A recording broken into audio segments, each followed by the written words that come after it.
You and Chris are going to be in here talking about God knows what.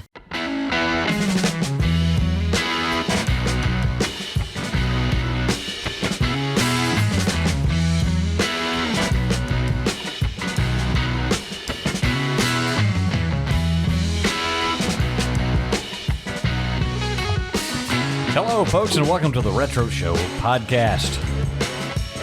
I'm your host, Butch Renfro, and I'm joined, as always, in the pilot seat next to me. Ladies and gentlemen, the one, the only, Christopher Brown Curtis. I am your co-pilot. We ask that you please remain in your seats until the no smoking sign has been turned off. And then you may then move about the cabin freely. That's right.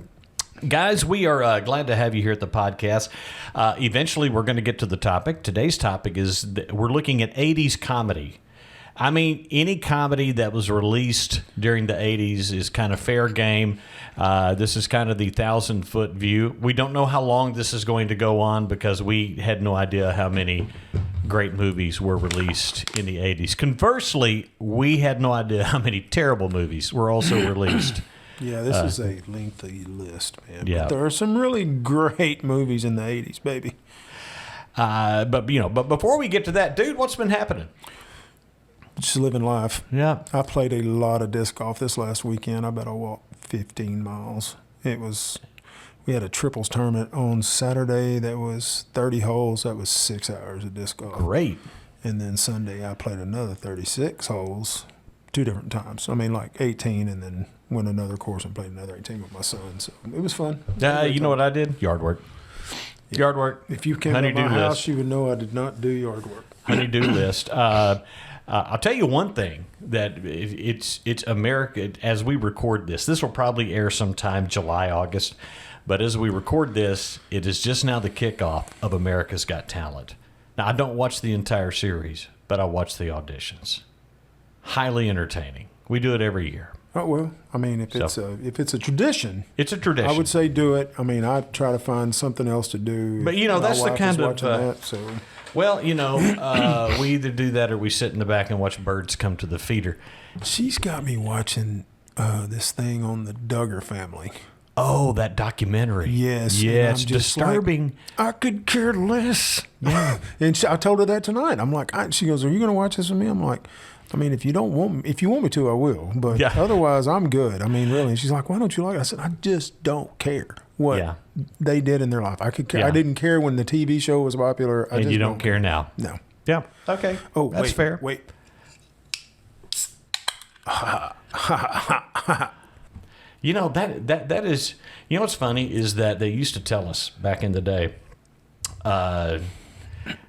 don't just meet random people from online and don't take rides from strangers. That's the whole business model of Uber and Lyft now. Yeah, I know, man. It's nuts. So, yeah. There's some horror stories out there about that, too. Oh, I know. There's horror stories. Horror stories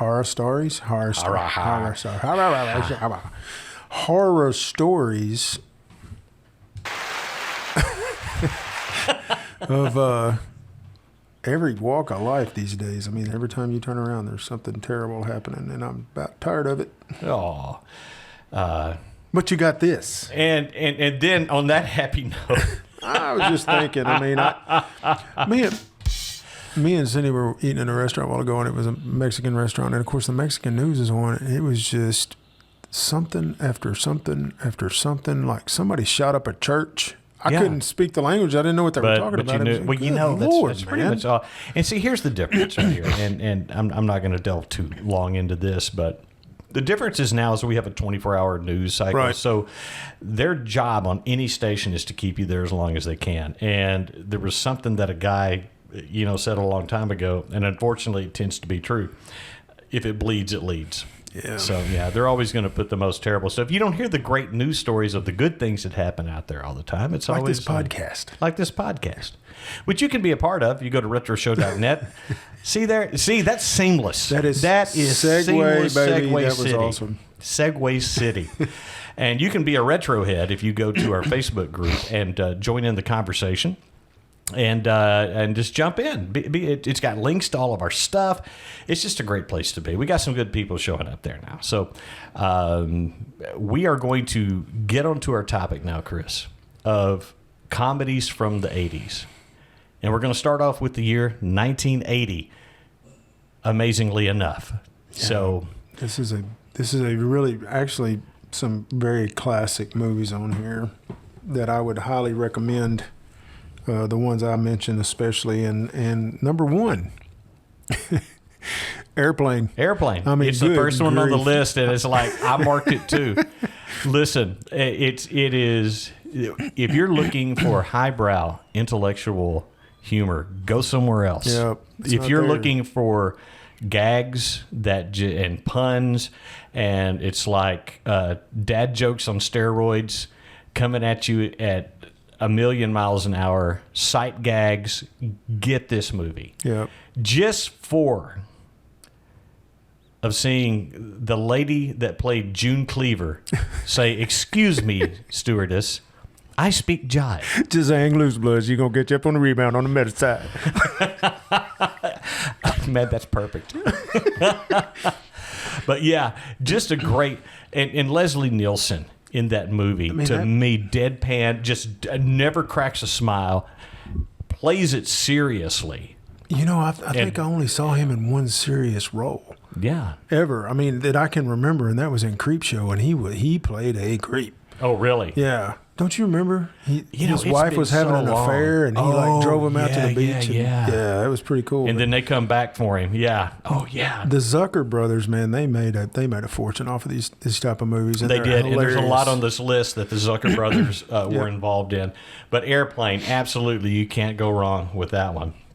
I have to throw in now, also released in 80, Caddyshack. Oh my gosh, that is an instant classic. And quotable. That you still quote things from that movie. Pool pond. Pond would be good for you. Yeah, lots of natural pond, water. Pool, anything would be good. Yeah. You know, the funny thing is there was reports that Bill Murray and Chevy Chase did not like each other. Yep, I've heard that. And so it was kind of a lot of tension on the set while they were filming this, but that scene is just hilarious. He said, "Mind if I play through here?" You know, he's like knocks the golf ball into the hovel that Bill Murray's character, the groundskeeper, Carl Spackler, lives in. Yeah, and he had his hybrid Kentucky bluegrass and California Sensimilia. The great thing about this stuff is you can play 18 holes on it and go home and get stoned to bejesus off of it. It's a little harsh. Cannonball will come in. But we also have to mention the great Ted Knight. Ted Knight's hilarious in that movie. And Rodney Dangerfield. What a cast. The cast was unbelievable. I love it. Listen, that anything with Ted White in it. Ted Knight. Yeah. Ted White. What was I thinking? Just hilarious. That movie to me is close to a perfect comedy as you can get. It really was. It's structured so well. There's a lot of movies with Chevy Chase in it throughout the 80s. And he tore the 80s up, and he was a very funny guy. But I heard he was very hard to work with. Oh, I hear that. So yeah, same. A lot of people just can't work with him. You got another one on the list there? Yeah, the next one on the list for me. Any which way you can. Yeah. Clint Eastwood. That is a sequel, right? No. Is it? Yeah, it is. Because Every Which Way But Loose, which I think was in the 70s. This is one of those sequels, though, that actually lived up to the first one. Well, they brought Clyde back. Clyde the orangutan. Clyde was important, and Granny. Yeah. Or Ma. Or what? Gosh, does that not remind you of... So, listen, guys, in the part of the area that we live in, old redneck women are just... Don't mess with them. Don't mess with them. And that was an accurate depiction of an old redneck woman. It really was. That was great in that movie. But yeah, Clint Eastwood. Who else? I can't think of that guy's name. He was a character actor that was in everything. Was it William Devane? His brother? No, it wasn't William Devane, but it's his brother or whatever. Yes. Yeah. but I can't think of his name. It wasn't William Devane, but they look a lot alike. I love it. Every time he'd know a fight was fixed to break out, he'd turn his head around backwards, and then he'd be watching Clint Eastwood beat everybody up. Yeah, he'd turn his head around, and then he'd just like step back. Like, I don't want to get hit or anything like that. I can't believe you skipped the Blues Brothers. I was going to come back to it. Oh, I didn't know. No. I mean, you just kind of skipped over it. So. No, I was coming back to that. I was That's a coming back. classic, Which too. I was going to let you do the next one. So the Blues Brothers. Hey, the Blues Brothers. Let me tell you that scene, man, where they go up and they see the nun, and she gives them a mission, and she starts hitting them, and they're cussing. You know, they're not bad cuss words, but they're just cuss words. She's hitting them, and every time she hit them, they'd cuss again. She hit them again. Oh man, yeah, that is a great, and that's where that great line. And you actually brought it up, I think, in the last spot or in the podcast that's airing right now. Which, by the way, as we record this, the one that just released is our top 10 Van Halen songs. Go check that out. Which is episode 5. Yeah, so go back and check out episode 5. But episode 5 is where you mentioned we got both kinds of music, country and western, which came from that movie. It did come from that movie. That is true. But yeah, just a great movie. And you talk about some people showing up in this movie. You know, oh my gosh! Ray Charles, Aretha Yes. Franklin. Who else? Oh man, I'm drawing blanks right now on that one. Those two. Those are two musical icons. Yep. I love that. And they're like, there don't seem to be any life left in these keys. No life. What are you talking about? Don't. Yeah. And he just starts jamming. He just jams in that. Yeah. You better think. Go on, Chris. Go on. So the next one I'm going to bring up is Smokey and the Bandit 2. I really, really like this sequel also. It's a good sequel. Dude, the Burt Reynolds, Dom DeLuise duo in the 80s, late 70s and 80s was... And they're in another one that's on this list too later. Yes. But yes, Dom DeLuise and playing the veterinarian... Or no, he wasn't. He was Captain Chaos. Yeah. Oh, no, not in Smokey and the Bandit 2. Oh, no. That's right. You're right. He was a veterinarian. Yes. Was he a veterinarian or was he just like a regular doctor or something? That maybe he was just a regular doctor. Can't remember. But he was taking care of the elephants. But he was taking care of the elephant. Yeah. But yes, Dom DeLuise and Burt Reynolds, apparently great friends, got him in on this. And, of course, you had the great Jackie Gleason coming back to do, Buford T. Justice. Almost said Buford Pusser, which that's a totally different kind of movie right there. But that dude. But yeah, really, and he didn't have a script. He didn't. I mean, I watched. They basically wound him up and let him go. That's exactly. And what he happened. plays that character. The ad libs he does. I mean, gut busting funny. They are. On those, especially those first 2 movies he was in. Now he was funny in the third one just later on, but to me the first 2 are untouchable. They're just really fantastic movies. Both of them are good. Yep. Another sequel, Cheech and Chong's next movie. Yep. I mean, if you're not in a drive-in classic, if you're not in the drug culture, and I get it, not a big deal. I'm not really in the drug culture either, but. Cheech and Chong. Well, they were funny. They were hilarious, man. And next movie just... Somebody stole the stuff I already stole. Is that the one that has red in it? Yes. Okay, yes. Yeah, it's a funny one. Cheech plays his cousin Red. Yeah, plays his cousin Red. And it's hilarious. And that's the first movie with Pee Wee Herman, wasn't it? I think it was. Because he was in that one, and then he was in Nice Dreams, which is later in the 80s, but... Yeah, Pee Wee. Yeah. He was the guy running the hotel. Yes. Yeah. So another one on my list, Used Cars. I love that movie. That is to me an underrated comedy classic. Kurt Russell. Yes. Is it's just a great movie. It is a. Yeah, there's so many things. The dude couldn't do red cars. He couldn't be around red cars. And he's out there and he's at night and it's like, and we've got this beautiful maroon car. And that black guy's like, that ain't red. That SOB's, that ain't maroon. That SOB's red. And he freaks out on top of the car. Yeah. Oh, man. You got anything else on there? The Nude Bomb. I don't. That was Get Smart. It was Maxwell Smart. That was the movie for Get Smart. Okay. I mean, I loved Get Smart. Oh, I that did show too. was hilarious. Yeah, and but I don't remember that movie though. You don't remember him driving the deadgum easy chair down the street? I mean,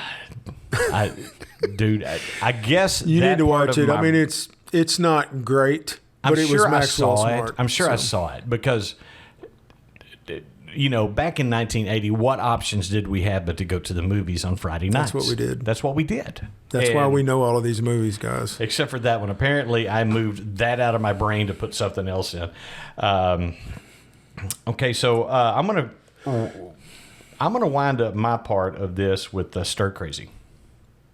What? Stir Crazy. Which, that's not even a 1980, dude. Yeah, it is. Stir Crazy is 1980. Oh, it is. Yeah. Okay. Sorry. Yeah. Sorry. Misread that. Gene Wilder, Richard Pryor. And they had several movies like this. They were a good duo. They were a good duo together. And this I can't remember if this is the first one, but it is one of the better ones. It is one of the first ones. But it's absolutely hilarious. And so I've closed out the 80s. You got any more from 1980? I do. Seems like old times. Another Chevy Chase. Neil Simon. Chevy Chase, yep. Goldie Hawn. Yep. That was a good duo. And Up the Academy. Which we've talked about on other podcasts. Up the Academy is one of my favorite movies of all time. Not technically a great movie, but we loved it. Yeah. And one that I did not watch in 1980, but I watched later in life, and that's Where the Buffalo Roam. And that was, if you've seen Fear and Loathing in Las Vegas, Hunter S. Thompson. Hunter S. Thompson. But Bill Murray plays Hunter S. Thompson in this one. Oh, yeah. Wow. Okay. Yeah. Okay. I'm going to have to see that. Pretty good. Okay. Guys, we're going to come back, and we're going to look at the year 1981 right after this. Hey, guys. We're back on the Retro Show podcast with Butch and Chris, and we are going through our favorite comedy movies year by year from the 1980s. And now we're to 1981. And Chris, what you got, man? Cannonball Run. Cannonball Run. Yep, I'd mark that one too. That is, you know, those kind of movies. There was one that came out in '76. This was Captain Chaos. Yes, this was Dom DeLuise as Captain Chaos. Captain Chaos. And hello, JJ. But you talk about a who's who of Hollywood. Yes. Dean Martin, Sammy Davis Jr. Oh man, some of the names are escaping me now, but it was just a who's who of Hollywood. Yep. In that movie, and it was the guy hilarious. that played. He didn't play Radar. He played on Klinger. MASH. He played the Sheik. Klinger. Yes, he played the Sheik. Sheik. The Sheik actually made it into a lot of those movies. Yeah. But yes, Jamie Farr. That's who it is. Yeah. Jamie Farr. He played the Sheik in there. But yes, basically it's an illegal, actually based on a real illegal Gumball Rally called that was a coast to coast race. And basically the rules of the race are kind of what was in the movie. You had that you set your own speed limit, your own route to get there, but whoever got from, usually it was like starting in New York City and ending in Long Beach Pier in California was the winner. In the shortest amount of time. Because they didn't all take off at the same time. No, so it was just a time-based. Yep. So, that was the whole premise behind that. But that's an actual real event that took place from time to time. And they made this movie about it. And it's highly entertaining. That's what I'm going to say. It is hysterical. It is. Jackie Chan. One of his first, yes. It was one of his first movies. Yes, playing a Japanese guy, which, yeah. Go figure. Go figure. The next one on my list is a favorite of mine, and my dad loved this movie too, which surprised me. I hope it's the one I've got. It's marked. Caveman. Yes. Dad loved that movie. So my dad, we didn't have Dad wasn't going to spend money on a VCR. Y'all had that. We had a laser disc. It was a disc player. Yeah, yes, laser disc. But they were, when he bought it, they were discontinuing them. So that's why he got it cheap. My dad, always in the hunt for a bargain, and he gets this thing and brings it home. Well, we had a place in town that rented all these different movies and stuff on these discs. And Caveman was one of them. And, well, they ended up, when they were discontinuing those, they just sold their inventory of rental. So Dad bought like 40 of these things, probably for $20 or something. Yep. And Caveman was one of them. And Dad absolutely loved that movie. It was. I saw it in the theater. Of course, I saw a lot of these movies we're talking about. Yeah, in the I saw theater. that one in the theater, but he brought that home on. It was funny to watch. Yeah. I mean, the dialogue is horrible. They're talking caveman talk. Yeah. But it is Ringo Starr from the Beatles, his screen debut, I guess, besides what he did with the Beatles. Besides what he did with the Beatles. And pretty funny. It was funny. Yeah. It was funny. What you got next? History of the World, Part 1. I had it marked. Mel Brooks. Listen, there are so many things that are just... Mel Brooks is a genius. He is a comedic genius, and this was funny. My favorite part was probably the French Revolution part, where he was the king. Yes, where he was the king. It's good to be the king. Good to be the king. Which, if you watch that, you'll know what I mean. But kind of an unsung hero in that scene is Harvey Korman. Most people know him from the Carol Burnett Show. Yes. But he just takes abuse from Mel Brooks in that. It's just absolutely one of the funniest movies. But it's like great moments of history. Yep. Part 1. So it's like little vignettes that they play. I think they spent the most time on the Roman Empire. Yes, but there was a lot of... That was Gregory so funny. Hines. Gregory Hines is so funny in that. Yes. He is. Let's see. I'm looking here. Okay. Porky's. Yeah, that's a classic. That's my dad loved that one I tried to get too. my son to watch this with me later, and he just got up and left. I was like, Dad, Yeah. you're not even giving it a chance, man. Yeah. This movie is hysterical. Here's the thing about Porky's is, yes, it's a lot of what would be considered offensive screwball jokes, comedy, and stuff like that. But there's actually kind of an undercurrent storyline that's kind of serious in there. And that was the guy that was anti-Semitic towards one of the guys in there. And it was played serious on that part of it. It really was. And it had a really good lesson in there. It really did.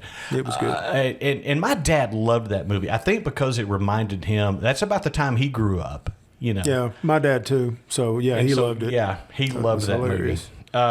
What you got next? Modern Problems. Modern Problems. Chevy Chase. Yeah, boy, he was on a tear he was, throughout man, the 80s. That's a funny movie. He gets somehow drenched with some kind of radioactive slime, and he's got mind powers, and after that, it's funny. It is hilarious. It is funny. Daphne Coleman's in that movie. Yeah. Yeah. It was some of my favorite things. Roots. The book, not that television. Roots.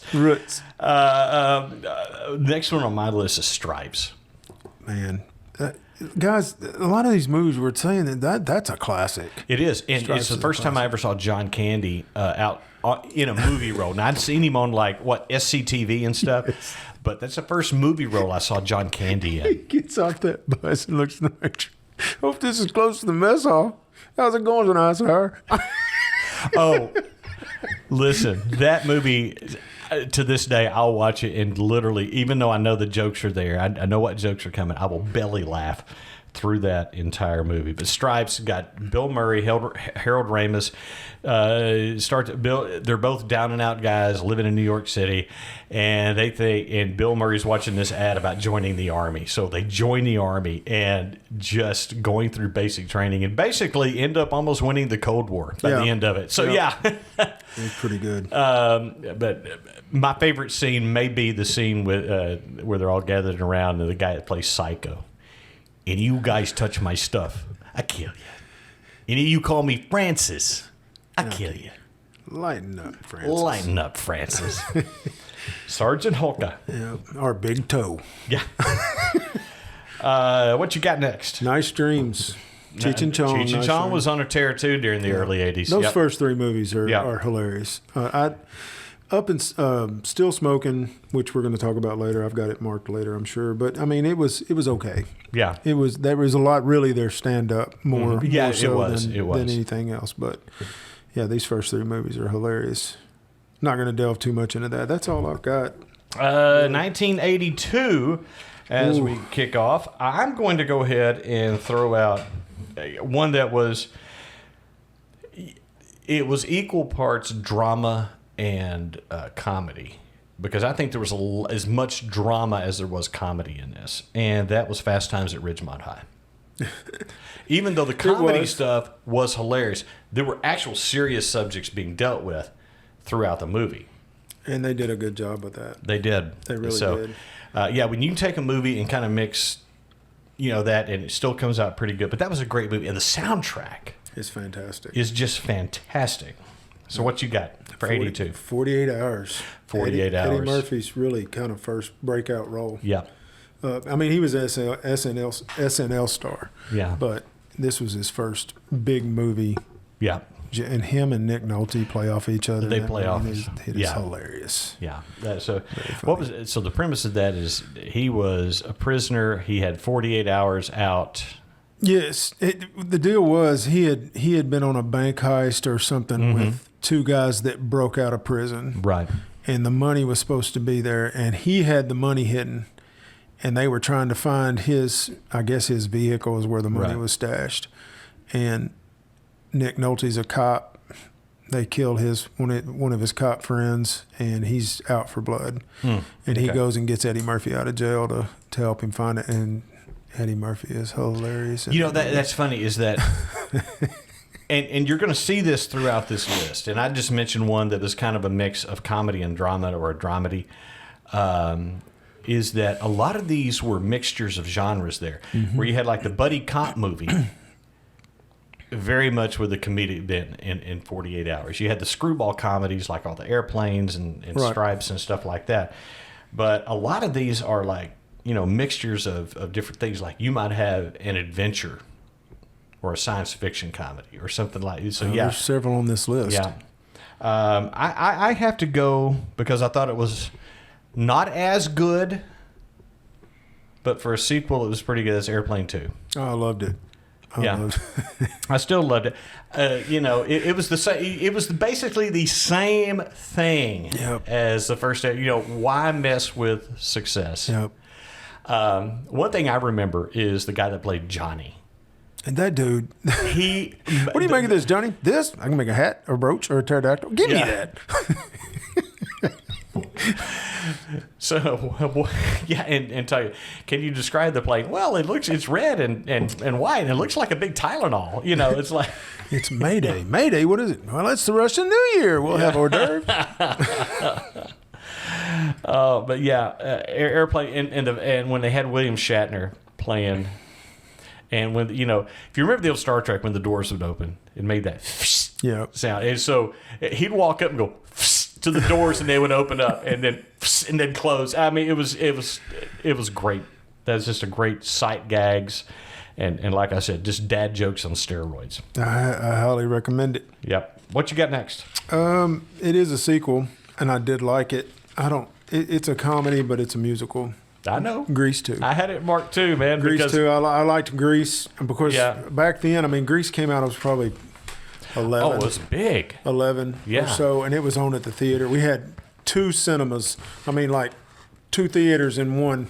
Yeah. two screens. That's it. 2 screens, and that was it. And it played for how long? And you met your girlfriend at the movies on Fridays. Yes, it played you did. forever. Yeah. It played forever. I can turn that soundtrack on and sing every song. Yeah. I really can. But Grease 2, I liked it too. That was a very young Michelle Pfeiffer. Yes, it was. And, okay, let me see. 82, Night Shift. I liked Night Shift. That was Henry Winkler. Yep. Different role for him after the Fonz. And Michael Keaton. Yep. And those two were great together. By the way, met Henry Winkler. Really? Yeah. Took the boys to one of these Comic-Cons where they had like celebrities that you could meet. Yeah. Nicest human being. He seems like a really just nice a legit dude. And guys, I just want to tell you that was cool for me because Chris can tell you growing up, the show Happy Days was a huge cultural thing. The early Happy Days, not the early Happy Days, not the Joni Loves Chachi stuff. The term "jump the shark." Yes, it came from Happy Days. Came from Happy Days, from the episode where Fonzie jumps a shark on a motorcycle and in a leather jacket and powder blue swim trunks. Yes, but the leather jacket stayed on. And that's when it did jump the shark. But the Fonz, the character he played on there, was huge. And kids, we just thought it was the most awesome thing ever. When you're in 5th grade, that's like the coolest dude in the world. It was. But Night Shift was great. It's 2 guys that work in a morgue together, and it's just, I mean, yes, it's a hilarious movie. So yes, Night Shift. The next one is actually a stand-up, and it was Richard Pryor live on the Sunset Strip. Now, I'm going to tell y'all a story. You're like, in 82, how you weren't old enough to see a 17 movie. Well, here's the deal. Back in those days, I went to the movie every Friday and Saturday night. That's what we did. Went to the movies, and then after the movies, we walked down to McDonald's. Yep. All the normal people ate at McDonald's, but Butch and I would run across 4 lanes of traffic to Taco Bell. That is back when Taco Bell was actually owned by Taco Bell. And it was good. It was really good. And they had the enchilado. Thank you very much. They did. I'm still mad that they don't have the enchilado anymore. They screwed that up anyway. Yeah. But that's what you did. And my dad, if it was an R-rated movie, he would go up and buy the ticket and then get us in. And Ronnie Gates' brother, Bobby Gates, was working up there. And I had to come in. He had to come up there, and he come up there. And of course, back then in Conway, everybody knew everybody. Everybody knew everybody. And he walked up and he said, Bobby, I am not coming up here every week to buy a ticket for him. He can see whatever the hell he wants to see. And from then, it was like Willy Wonka's golden ticket. Yeah. Yay! So, I saw Richard Pryor live on the Sunset Strip. Sure did. Oh, man. And Richard Pryor was huge comedian. And that leads me Stand up to my next one, The Toy. Also Richard Pryor and Jackie Gleason. Yes. That is, yes. There's not a whole lot I can quote from that movie. What do you mean, U.S.? That's U.S. U.S. That's that. But great flick. That is a really, really good movie. That is a good movie. Also with some heart in it. It did. It did. And so, guys, we're going to take a break. We're going to come back, and we're going to look at the year 1983 in movies, and we'll be back right after this. Hey, Chris, guess what? What? Did you know we have producers? We do. On this podcast. We do, and we love them. But the thing about the producers on this show, they don't get to tell us nothing. That's right. If you want to support the podcast, go to retroshow.net and click support the podcast. It's right up there in the menu. Let's go down these names here of these fine, upstanding, beautiful individuals, obviously of good taste. Absolutely. Yes, that support this podcast. That's LNC Corporation. You do not cross LNC Corporation. That you do not cross the LNC Corporation, that's for sure. That's right. Norton! Chris Listen, B. Norton, I know you've been looking at me. So, Chris B. Chris B. Yep. Nancy Schwartz. Yeah, Josh Ramsey. Fran Adams. E.M. Bradford the Behemoth Mason. Bradford Brad. And then, of course, the original, the first supporter we ever had. Yep. Tanya Highland. That's you will always be number one. Always be number one, Tanya. So, guys, if you would like to support us, it's $3 a month. You can go to retroshow.net, click support the podcast, and find out more. Now, Chris, we also have a $1.5 million a month level, too. And I'm waiting for that one. I am, man. Yeah, I wish I would just come through. Because I figure it would split $18 million because they have to commit to a year to that. And then we're done. Bill Gates, Donald Trump, one of you big billionaires. Now, somebody's got more money than sense. Please sign up for that deal. Listen, we love all of you, and we thank you for supporting the podcast. Thanks, guys. Appreciate it. All right, we're back on the Retro Show, and Chris, we are looking at some of our favorite movies from the 1980s. And we're now at 1983. I wasn't finished with 82.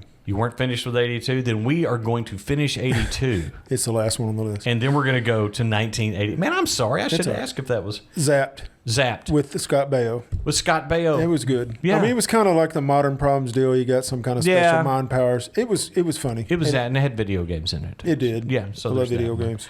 But going to 83, so I have to mention this story right here.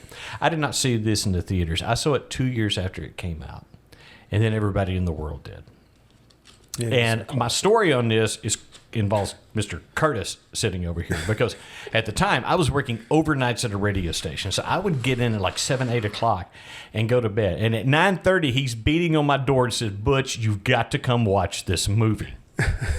You got it. No, I don't care. Get up. You got to come watch this movie." And that movie is A Christmas Story. It is a classic. And it was in the summer they were showing it, and it seemed like it was on every day. I think HBO. We had HBO. It was on HBO every single day that summer. And so we would watch it anytime it was on. And it was one of those movies that went on to actually, it was a flop at the box office. Really? Yes. It did not do well. But because of put HBO. It out in July. Yeah. Well, but because of HBO, it got this new life, and people said, "Oh, this is fantastic." And I mean, and they showed it all the time. Who plays his dad in that movie? That is Darren McGavin. He played Kolchak the Night Stalker in the 70s. Yeah. So, it's a major award. It's a major award. That is such a quotable movie. It is. But, even though they have shown it every year at Christmas, they have the marathon every year, I watch it. I do too. And you can leave the room and then come back 2 hours later and pick up right where you left off, because it's running 24 hours. You've seen it. You know it. You love it. It is A Christmas Story. What you got? I don't know that I did not see this in the theater, but my parents had a copy of it, and my dad absolutely loved this. And love him or hate him, Bill Cosby himself, that is a hilarious stand-up. You got to give credit where credit's due. That is very clean. Yeah. There's no cussing in it whatsoever. And it's absolutely hilarious. It is hilarious. Yeah. So we won't spend too much time on that. We won't spend too much time on that. Moving on. Let me see. 83. I had a few on my list. Mr. Mom. Michael Keaton. Now, this is before he was known as Batman. I'm Batman. He was Mr. Mom. And it is a very... It's 80... Yeah. When this came out, it was one of those... It's just Michael Keaton being... early Michael Keaton, which was always comedic. He actually got his chops as a comedic actor. And, this movie is great. It's got Terry Garr in it. What's that guy's name? We're getting old and we keep doing that. Yeah, I know. But yeah, I just can't remember. But somebody's screaming because they know who we're talking about at the radio. It's so-and-so. Yeah. But yeah, Mr. Mom, great movie. Hilarious. Got a lot of heart in it, too. It's just a good movie. What you got next? Well, an instant classic and another Chevy Chase. National Lampoon's Vacation. This is on my short list because I sent you... Because we text each other with show ideas. We talk about 3 times a week, too. So even when we're not doing a podcast, we're still talking. And I was like, man, we got to do Vacation just as a deep dive movie because that is so funny. Harold Ramis directed. Did he really? I didn't realize that. Harold Ramis directed, but you talk about some funny scenes in there. You got Eugene Levy as the car dealer. Oh, you think you hate it now, but wait till you drive it. I'm telling you, if you're taking the whole tribe across country, this is your automobile. Yeah.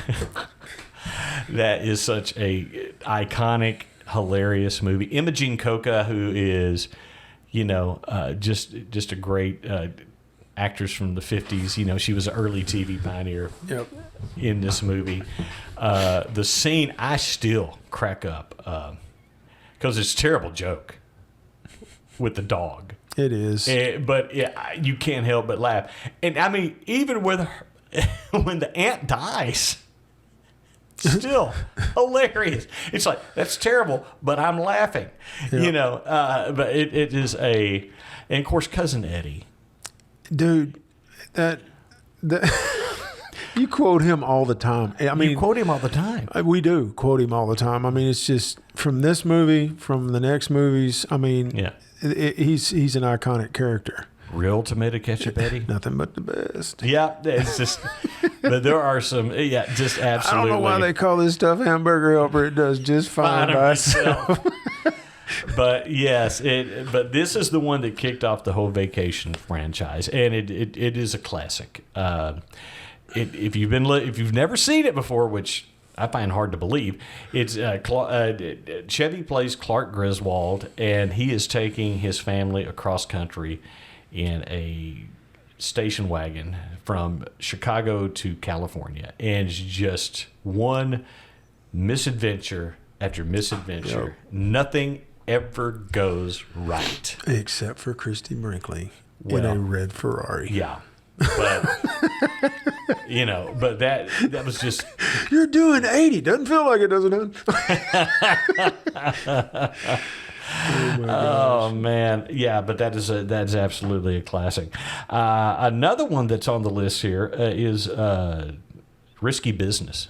Great. That really started Tom Cruise's career. It did. It kind of started his whole career. He'd been in a couple of things before. I think The Outsiders or something like that. Was he in Out? He was in Outsiders. I think he was. Now, was that after Risky Business? I don't think so. Yeah, I think you're right. I think it was before. You just keep talking. I got this. But Risky Business, Tom Cruise, it's hilarious. I'm trying to think of the guy's name. Is it Curtis? I can't think of the actor's. Gosh, I'm terrible at that. But he plays his friend in there. The guy who played Booger in Revenge of the Nerds. Plays his best friend. It came out in '83 also. Yeah. So no, The Outsiders. Yeah. But yeah, Risky Business of Tom Cruise, Rebecca De Mornay. Great movie. What you got next? I'm sorry. I caught him looking at his phone. I'm gonna skip the next stand up because it was I saw it in the theater also. But I'll go Stroker Ace. Stroker Ace. Burt Reynolds. Can't go wrong. And Dom DeLuise. Yes. Was that the stunt man? No, that was Hooper. That was Hooper. Yeah. Stroker Ace got a mean streak 2 feet wide. Oh yeah, he's a NASCAR driver. Yeah. It was the first time he was with Lonnie Anderson. Yes. Wasn't it? Yes. They ended up getting married after that movie. I don't know that they got married after that movie, but yeah. Pow. Yeah. But yes, Lonnie Anderson in there, Dom DeLuise, Stroker Ace. It was a Burt Reynolds comedy. Burt Reynolds was on a tear during this time too, and which leads me to my next one. Also, Burt Reynolds, Smokey and the Bandit Part 3. Not the best entry in there, but he's still not in that movie. Oh, that's right. It's Jerry Reed. It's Jerry Reed, and then Jackie Gleason playing every version of Buford T. Justice and his brothers and cousins. Yeah. Really, it's not the greatest entry in that, but I have a soft spot for the characters in there. So that's why I just had to bring that up. So what you got next? That's it for 83. Oh, okay. Really and truly. I mean, I got one more in there, and that would be Trading Places. Did I miss that? I did miss that. I'm sorry. Dan Aykroyd, yes, Eddie Murphy.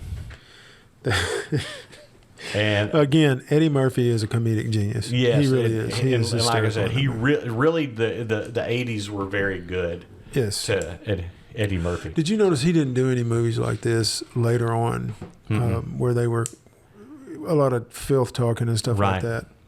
After he had children, until later in life, and then he went back to it. But I can't believe I missed that movie. Okay, so now, if we're ready to move to 1984, we have a lot from 1984. At least I do on this list. So, what you got? Number one. Definitely number one in my heart. John Hughes, this was kind of his first big one. And then he goes on a tear through the rest of the 80s. 16 Candles. 16 Candles is absolutely... It's another very quotable movie. I quote stuff from that all the time. Gosh, let's just look. It's kind of the earliest versions of the Brat Pack that you start to see in there. Anthony Michael Hall, Molly Ringwald. You have John Cusack in it. Joan Cusack. Yeah, okay. Sight gags like that.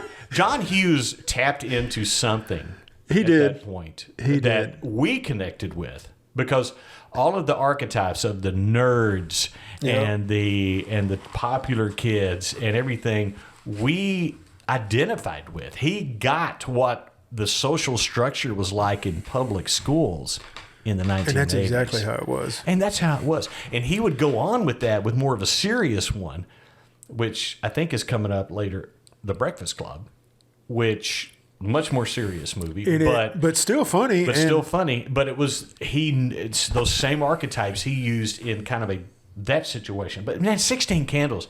Listen, Getty Watanabe playing Long Duck Dong is just, I looked at his name. Yeah. And you say his name again. Getty Watanabe. Getty Watanabe. Yeah. I just couldn't pull it off. But the grandparents in there are just, who has not been embarrassed by members of their family? Oh my gosh. And it's just. And I think I mentioned that when I was talking about seeing your parents at the gun show. Yeah. This is exactly what it reminded me of. It's what they were. Listen, dude, I'm moving to that. I'm telling you, I see myself getting there. So, because, I tell people at work all the time, it's like, man, I do have a rabbit hole on this. So I had a really, really good friend of mine that went to NLU, which is now something else. It was Northeast Louisiana University in Monroe. Mm-hmm. And I would go down and hang out on the weekends. And Monroe is just a hotbed of clubs and all of this, dance clubs. And we were bouncing from dance club to dance club. And we go in this one. I'm like, dude, I got to go to the bathroom. He's like, all right. And I'm walking into the men's room, and there is a dude standing outside of the men's room. Not hanging around the men's room, but he's just leaning against the wall right there. Not in a bad way. And he looked just like Long Duck Dong. I'm not so sure it wasn't him. But you go in. Yeah. But you don't go up to someone and say, hey, man, you look like Long Duck Dong. Yeah, no, you don't. Especially not outside the men's room. For all you ladies out there that's never been in a men's room, there's urinals on the wall, and there were 3. Mm-hmm. And I went to the first one. And my buddy Charles goes to the far one, which that's kind of an unspoken rule in the men's room. You don't stand right next to each other if it's at all possible. Unless it's just. And I said, Charles, did you see that dude out there? He looked just like Long Duck. And I turned, and when I turned, he's standing between us. And I went, dong. And he's just looking at me, and I'm looking at him, and I'm going. So let me get this straight. You're standing at a urinal, and you turn and look at another guy and say, dong. Yeah. Okay. Well, that tells me all I need to. We had the petitions. There were petitions there, but it was just one of those moments that I will never forget. But 16 Candles, I think that was one of my favorite movies of the entire decade, to be honest with you. I'll be honest. I will bet $100 on what your next movie is. Bachelor Party. Yeah. Also, listen, who knew that Tom Hanks would go on to have this stellar, award-winning, serious roles? Still one of my favorite. That's probably my favorite. Favorite Tom Hanks movie. It is. Rick, I don't want any problems. Come on, just a little. But he plays this total. The guy's a jerk. Let's just be honest with you. But he's hilarious. And his friends are jerks. And his friends are jerks. But you're rooting for them because you know what? Marrying Tawny Katane. Because the other people that he's against are bigger jerks. Yeah. He's like blue collar, low class. Yeah. All his friends are low class, and she is from money. And the list that his dad just throws out there, he's having a talk with him. He looks at him just deadpan. Well, that's quite a list, Mr. Thompson. And I figure if I really apply myself, I can be a totally changed man by the time we finish lunch. Yes. And that's early in the movie. Yes. And they just keep coming. And but you would never suspect if you were just like back then and you go, no, this guy's going to win, like Oscars. No, he's not. Yeah, but he did. But he did. Because it wasn't too far after this that he really started to get good roles in movies. So what you got next? Beverly Hills Cop. Beverly Hills Cop. You got to have that in there. Eddie Murphy, like I said,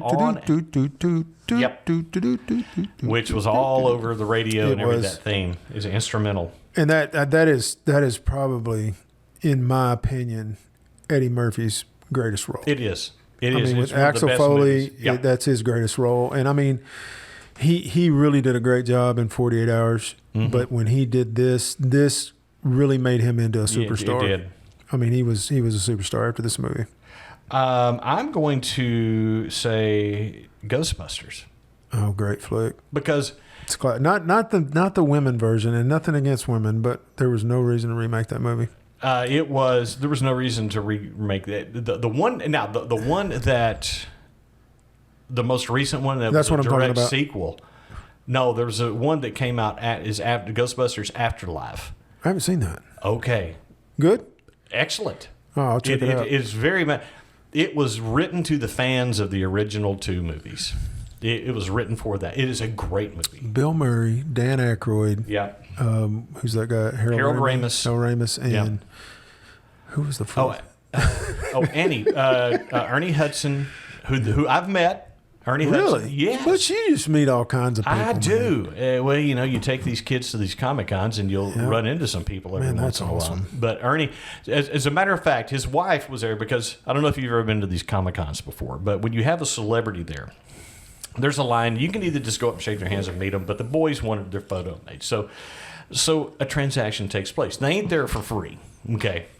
They can make some serious coin just taking selfies with people. So, but the boys really wanted because they're big Ghostbusters fans.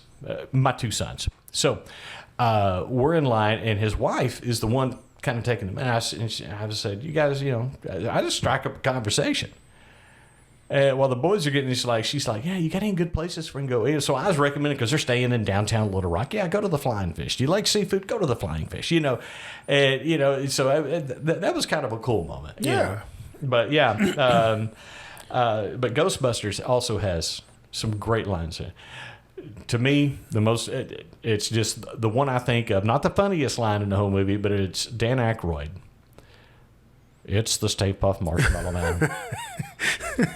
I'm sorry, I couldn't. Yeah. Choose the destroyer. Since I was a kid. Choose the form the destroyer will take. I couldn't help it. Yeah. I mean, I sleep with a woman that sleeps above her covers. Yeah. 4 feet above her covers. Yeah. Ghostbusters it was a huge movie. Huge movie. That came out about the time I graduated, and it was big. What you got next? Cannonball Run 2. Cannonball Run 2. I mean, it's more the same, but still an even bigger cast. Dean Martin's last role. Was it really? Yep. Did he die shortly after that? No, he lived for a while. That was his last movie. He just didn't do it. Yeah, he didn't do any more. I mean, after Frank Sinatra made an appearance with that Yep. movie. Charles Nelson Riley. that. Yeah. Great. Telly Savalas. Oh, yeah. Jaime. Yeah. That was it. It is such a good movie. Tony Danza and Mel Tillis Yeah. are driving with Clyde basically in the limo. Remember in the front? You remember he got it from their uncle, Right. and he wanted the Clyde starts beating him up. He's like, "You can have the limo, boys, but you take this damn monkey with you." That's the thing.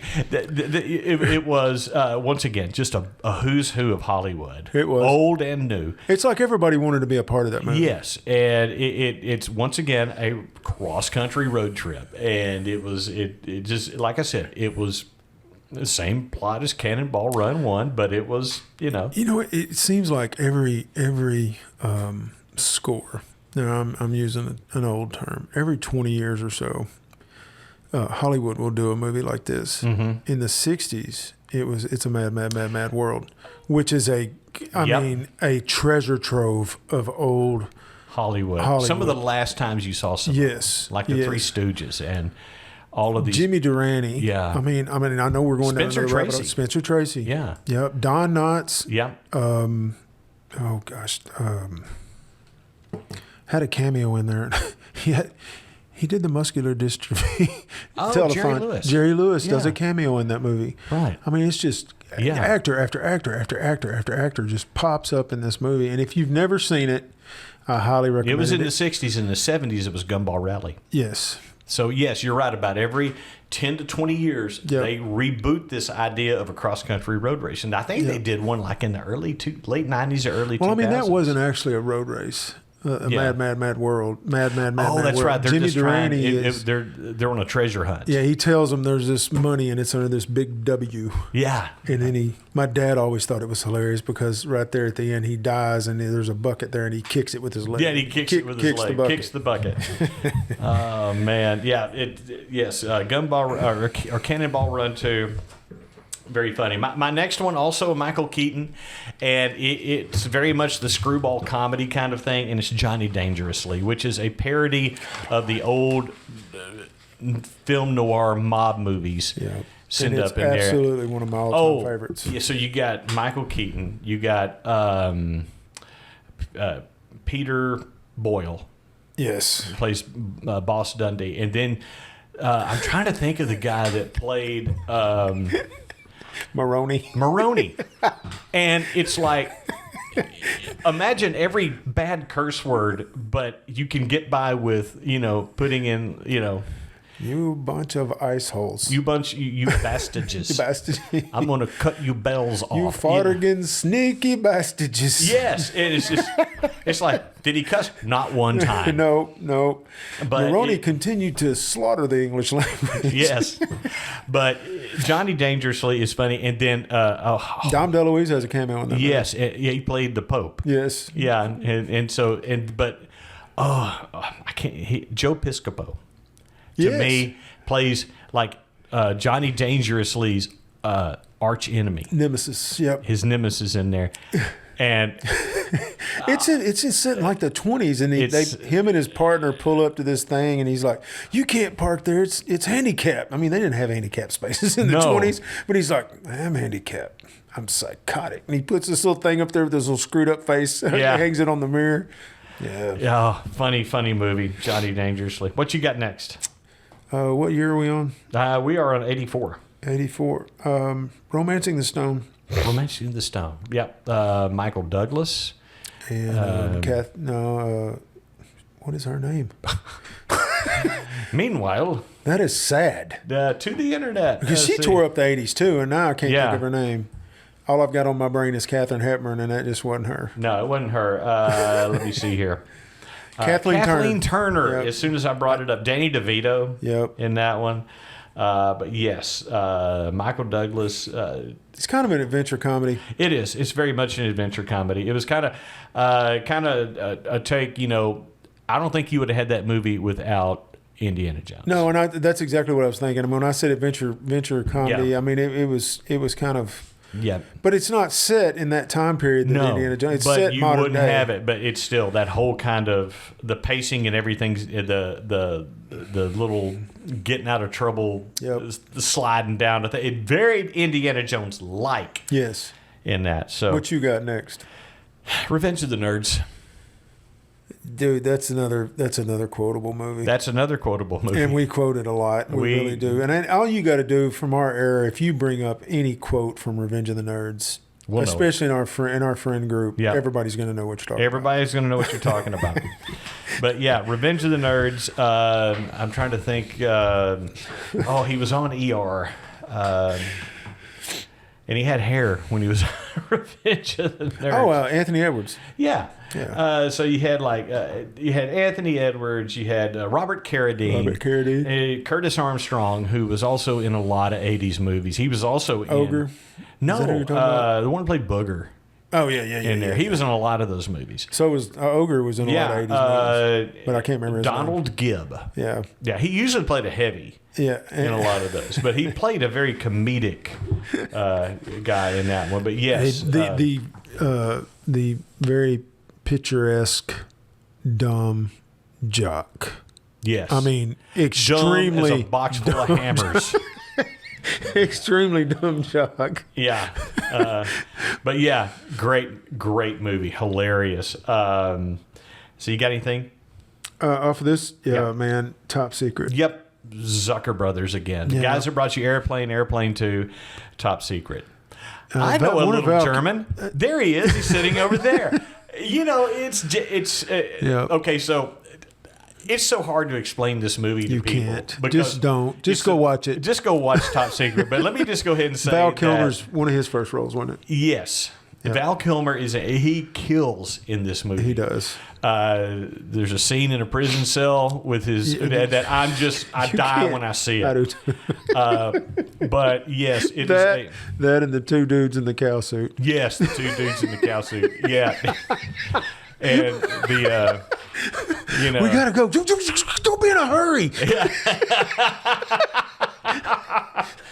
But yes, you have to. Yeah, but Top Secret. Once again, a screwball comedy, sight gags, and everything. But actually, I hate to say more of a plot than Airplane, but yeah, maybe a little. But it doesn't get in the way of the sight gags, the comedy, and it has like this big, huge, dramatic actor, Omar Sharif, who was like big in some of these dramas and stuff in the 60s and 70s, plays this in this comedy. Actually, he gets killed off in like the first 10 minutes. Yeah, but it's still great movie. Top Secret. Do I have any more on this list? I don't on 84. I don't on 84. I mean, there are some movies on here, but I mean, we're pressed for time. Listen, we're already going to be probably splitting this. We've already gone an hour, so I'm already going to say that this is going to be a two-parter. Okay, well, let me before we cut 84. There's some honorable mentions on here that I just didn't mention because we don't have time. But Oh God, You Devil. Yeah, George Burns plays God. This is a sequel. Yeah. It was good. Yeah. If you hadn't seen the Oh God movies, they're really good. And then Police Academy. Police Academy. Police Academy is a classic also, but they beat a dead horse to death. Yeah, but that first one the first one is a classic. Funny. Yeah, that's another great screwball comedy. This is Spinal Tap, which is pretty funny. I didn't watch it till later in life, but I didn't either. Funny. But when you watch it, it's I like that kind of humor too. And there's a very, very young from NCIS. Oh, the lead in NCIS. Yeah. What is Jesus? I watch it every day. Yeah, I know what you mean. Teachers is the movie. Yeah, and it's really good. Anyway, folks, we are going to take a Mark short Harmon. break. Mark Harmon. Yeah. Yes. Oh, that guy. Yeah. Yeah.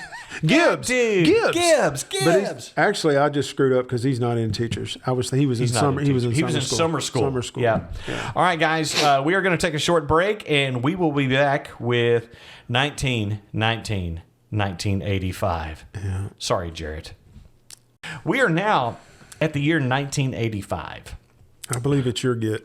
And so I'm going to kick off with Better Off Dead. Oh my gosh, what a movie. John Cusack. $2. No one would say this is I believe this is a Savage Steve Holland movie. A guy named Savage Steve Holland did a lot of those kind of movies and did a lot with John Cusack in the 80s. On there, but Savage Steve Holland movies, and there's a few of his on here that I'm going to be bringing up because I love it. I love his comedy, and this was one of those movies, Better Off Dead. But yes, one of the first and funny John Cusack movies that are going to be on this list from basically here forward. What you got? Back to the Future. Yep. Back to the Future was a instant classic, I guess. Yeah. I don't know how to explain it. It was definitely a comedic adventure movie, and it was groundbreaking. It was great. It was a good movie. And I mean, they ended up making 3 movies. Yeah, and they were out all of this, good. and they were all good. But this is definitely the one that kicked it all off. It was good. I don't really have a whole bunch to say. I'm sure everybody out there has seen Back to the Future. I think I have to bring it up. Like I said, it's more of definitely a drama, but like we mentioned in the last episode. When we kind of referenced it, it has funny parts in it, but it was definitely more of a serious John Hughes movie, and that's The Breakfast Club. Yeah, that is one of my all-time favorite movies. And I tell young people all the time, if you want to know what it was like when I was in high school, watch this movie. They had the social structure set.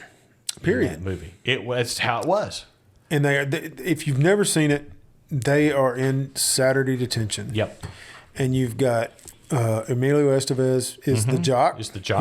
He's a state champion wrestler, right, or whatever. And then Molly Ringwald is the debutante, preppy girl.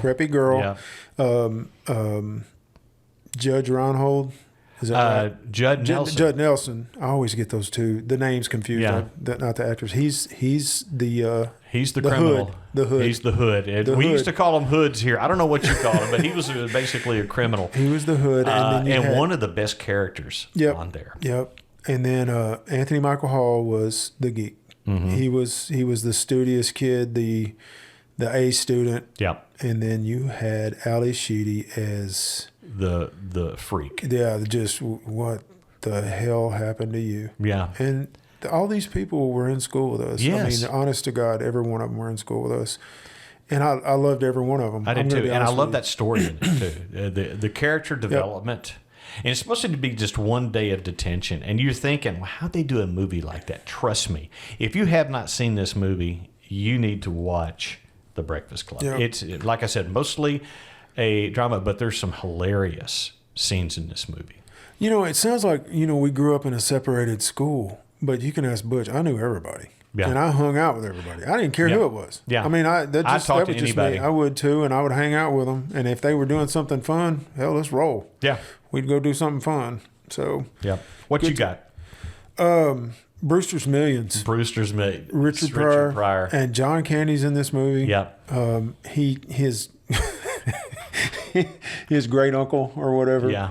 Is a multimillionaire, and it's how much money is he going to leave him? Like $400 million. Yeah, it's an insane amount. But it's even a lot of money now. Yeah, he's got to spend $30 million in a month. Yeah, and can't have anything to show for it. Right. Or he loses the big money. You get diddly. Yeah, you don't get diddly. Yeah, and it is a great funny movie. Yeah. I have to throw this next in there, and that's Fletch. Oh man, that's Chevy Chase. Like I said, he was unstoppable. This is based off a series of books.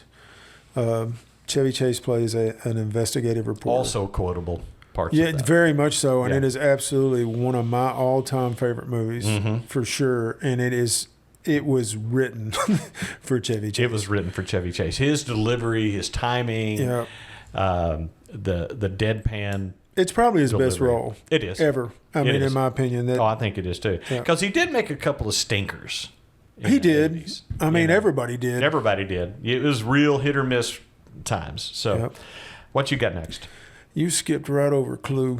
Okay. I'm ashamed to say I've never seen it. Are you serious? I'm serious. Butch, we got to have a watch party. We got to have a watch party. That movie is hysterical. I love this Based movie. on the board game, right? It is based on the board game, and it is done extremely well. Okay. And it's funny. It is very funny. Then you will enjoy this. I'm putting a check mark by it to make. This is going to be one of my next. Oh, we got to watch it together. Okay. Yeah, me and you and Debbie, we'll watch it. We'll watch that together. We'll get the boys in there. It'll be fun. I'll tell you, 85 was one of those times I was working a lot too, and so I really didn't go to the movies because Debbie and I both had jobs at this point, and so 85. I was a senior in high school and I wasn't doing jack diddly. Yeah, you weren't doing diddly. I was having fun. Let me see. What have I got next on here? I think we got to go, since we're talking Chevy Chase, European Vacation. It's a classic. It's a classic. Those first 3 vacation movies. Now, to me, European is the weakest entry in those 3, but it still has some of the most hilarious Big moments. Ben, kids. Yeah. Big Ben. You remember stuck on the roundabout? He's stuck on a roundabout, and he's like, look, it's Big Ben again. It's like, it's pretty funny. And where we live, our town is a town pushing 100,000. When there's 3 colleges here, it's over 100,000 probably when college is in. And when college is in and people and they are have here. moved to roundabouts. There are roundabouts everywhere. And the first 3 weeks of college, when you have these kids here, be careful. Yeah, be careful for sure. Because they'll T-bone you. They just keep going in a circle. Big Ben kids. There's Big Ben kids. Yeah. But yes, it's the whole funny movie. What you got next? The Jewel of the Nile, which is a sequel to Romancing the Stone. Yep. And it's still same characters, and it's really good. Yep. I liked it also. Good stuff. Yep. I have on here too Jim Carrey's first role. I know what it is. Once Bitten. Yep, and that was a good movie. That was a good movie. I actually saw that at the drive-in movie theater. I saw it in the actual theater. Yeah, I saw it at the drive-in. what? Who was who? Was it Kathleen Turner again? No, it's not Kathleen Turner. No, what's her name? I'm going to bring it up here on the intro. She tore up the late 70s and 80s too. I'm going to bring Lauren Hutton. Lauren Hutton. She's a very sexy lady. Yeah, very sexy. I mean, just. Guys, I just love women. I do. I just like to look at women, and she radiates sexuality. I guess I don't know how else to put it. She's not beautiful, but she's just hot. Yeah, I guess is what you would say. I think she was a great choice for this role. See, I don't get it with her. I just never got it with her. Well, I mean, some people do, or some people don't. Yeah. But she plays the main vampire, vampiress, or whatever you call them. So what do you got next? The Last Dragon. The Last Dragon. Yeah, I remember that. Sure enough. Yeah. Definitely. I tell you who can beat you, Bruce Leroy. Yeah. Great flick, man. Yeah. I'll watch it every time it's on. I really like that movie. I'm going to look here. I'm going to jump down a little bit, and I may go back up again on this list. They're all in alphabetical order, folks. They are. I'm going to go with Real Genius. Yeah, that was Val Kilmer. Pick, actually, because it is Val Kilmer's breakout role. Yeah, it really is, and it's a great flick. Top Secret kind of is where he got his thing, but he got this role, and it really did kind of kick him up into the movies. And so, like the next year, he's in Top Gun. Oh yeah. Then he hits real big time. Yep. In that one, but that's a good movie. He plays this like genius guy in college, and his professor is like has these secret deals with the Department of Defense, and they're using his stuff to make like a death weapon. Yeah. So good movie. Good movie. What you got next? Spies Like Us. Another Chevy Chase. Spies Like Us. Chevy Chase and Dan Aykroyd. Yeah. And they bumbling people that don't even know that they're spies. I don't think. Nope. But that one scene that I will never forget, and it's the guy from Animal House, the guy that plays Greg. Yeah. Greg. He's the Russian spy. He looks at you. If you don't tell me what I want to know, I cut off a finger. And Chevy Chase. Mine are yours. Yep. Oh man! So also in 1985, a movie came out with John Cusack that I really, really liked. It's one of those that has a lot of comedy in it, but it's got a lot of heart in it too, and that's The Sure Thing. I don't know that I've seen that movie. That it like I said, it's got some funny stuff. He plays it's this college guy, and it's basically. He has a shot at a girl played by Nicole Sheridan. I think that's who it was. I'm going to have to bring it up here. If he can make it out to California, but he doesn't really have a way to get there, so he travels with Daphne Zugnia. Is that her name? She was in Spaceballs. She was in Spaceballs. She was...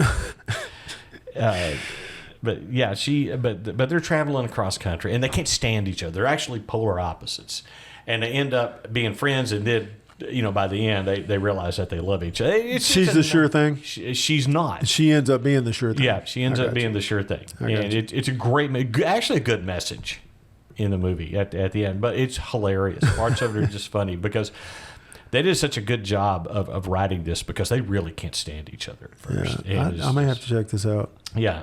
What you got next? I'm going to skip over one that I'm sure you'll cover, but I got to go to one of my all-time favorites, Weird Science. I knew that you were going to do that one.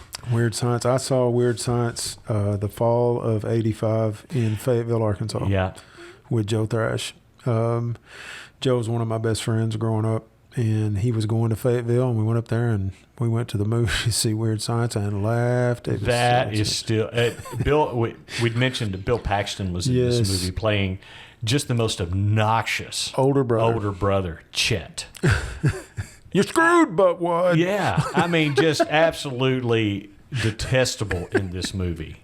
But yes, Kelly LeBrock in here. You have Anthony Michael Hall. I don't know the other guy. I mean, I don't think I ever saw him in anything else. Let me see. He actually, I think I read, he ended up being like a math teacher at Texas A&M. Really? Yeah. So yeah, he this was kind of his last film role, and he kind of got serious about his school, and he ended up being like this math whiz. Well, I mean, I think that's very admirable. Yeah, but it also has Robert Downey Jr. Yeah, that's one of his first roles. One of his first roles, and he plays a jerk. Yes, he does. But yes, Ian, Max and Ian. They were the and I couldn't arch remember rivals the other guy. Yeah, of our two heroes. Of our two heroes, Yeah. Anthony Michael Hall and this other cat that And the other cat math whose wizard. name's who's apparently a math whiz. And one of those movies I can't really explain that well in the short amount of time that we have, but you need to watch Weird Science. It is, first of all, the catchy tune that Danny Elfman did for it. Weird Science. Yeah. Great tune. Yeah, but yeah, that's a great one. So I'm looking back over my list here. Is there anything on there? I think I'm going to bring up Police Academy 2, if only for Bobcat Goldthwait. Yeah, it was actually pretty good. That second one was a decent. It wasn't as good as the first one. Right. But it was good. Did I miss anything on the list that you can? You did, and I can't believe you missed it. Which one? Teen Wolf. Teen Wolf. Yes. Yeah. That was actually a really good movie. That's a good movie. You know, they've made this kind of dark series out of Teen Wolf. They did. On like MTV, I think shows it now. But it was not a dark movie. It was very much a comedy movie when this came out. I'm going to throw this out there. I don't watch MTV anymore because they don't play music videos. It's like, what's the thing I saw on Facebook? Someone put this meme up that said like, happy 42nd birthday MTV. Thanks for 15 years of music. Did they even do 15 years? That's the deal. I don't even think they did that. Whatever. Yeah, but it was, yeah. Yeah, I'm off at 85, baby. Don't get us going. So, yes, 1986, what you got? Armed and Dangerous. Armed and Dangerous. With John Candy. Yeah.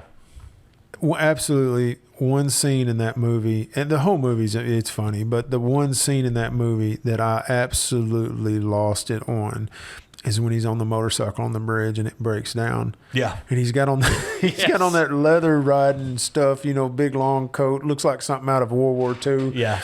And he goes up to that dude in the semi truck. He's all out of breath. If you don't get me to where I need to be, two very important people are going to die. And that dude looks, well, you just climb on in here, Hoss. I'll get you where you need to go. And I mean, it is a traffic jam on the middle of the bridge. He's like, all right, let's see what this son bitch will do. And he just starts plowing cars out of the way. Just parting them. Yes. I've forgotten about that scene. I laughed so hard, man. It was good grief. I have to bring up Back to School with Rodney Dangerfield. That is absolutely one of my all-time favorite movies. Sam Kinison made an appearance playing basically Sam Kinison playing a history teacher, and it is an instant. It's my favorite scene in the movie. It is. There's a lot of good scenes in that movie, but that movie is hilarious. He is he's got a little PTSD. Yeah. From Vietnam, and he's a history professor. And he's pretty good. And he goes into the Sam Kinison scream and rant portion of it, and it's just absolutely hilarious. And I don't think Rodney Dangerfield played a better role than the millionaire. He played the same role in Caddyshack. Listen, it was the same character basically. But in this one, I really liked this movie. I did too, man. It's hilarious. Yeah. What you got next? This is a cult classic, another one of my all-time favorite movies. When I say all-time favorite, that means if it's on, I'm watching it. It doesn't matter what time it is, I'm going to watch it. And that's Big Trouble in Little China. It was on mine too, man. Yeah, I had it checked. It is absolutely, it is zany. Yeah. It's almost like a comic book come to life, basically, is what it's like. Yeah. But it is great. Yeah. Great and funny. Kurt Russell is hilarious in this movie. Yeah. Trying to think of everybody else that's in there. But yes, it was basically, it's very much kind of a comedic fantasy. It's the girl from Porky's. Yeah. What is her name? She was in Sex and the City, too. Yeah, she was in Sex and the City, too. It's going to come to me here in just a second because I'm bringing it up on the interwebs. as we sit here and talk. And so I'm looking at the cast here, and it was Kim Cattrall. Kim Cattrall. Yep. She plays the kind of the love interest. Yeah, but it was not really the love interest, but ends up being the love interest. And it's a great flick. If you hadn't seen it, watch it. It's a cult. It's not a movie. I wouldn't say it's a movie. It's a good movie. John Carpenter actually did that. Yeah, John, he did do that. Yep. So I would say, so my next one on the list is Ferris Bueller's Day Off. That another one of my all-time favorites. I will watch it anytime. I remember that came out in '86. I was working that. So I just started a job, my first full-time job in radio in Hot Springs, and Adam Blade. I'm going to have to explain that someday, but today ain't the day. I think you have explained it on one episode. I might have. But yeah, Ferris Bueller's Day Off. Listen, the older I get, the more I realize that Ferris was a psychopath. He was. He was. He was a manipulative psychopath. At the time when I saw it, I was going, oh, this guy's cool. No. No.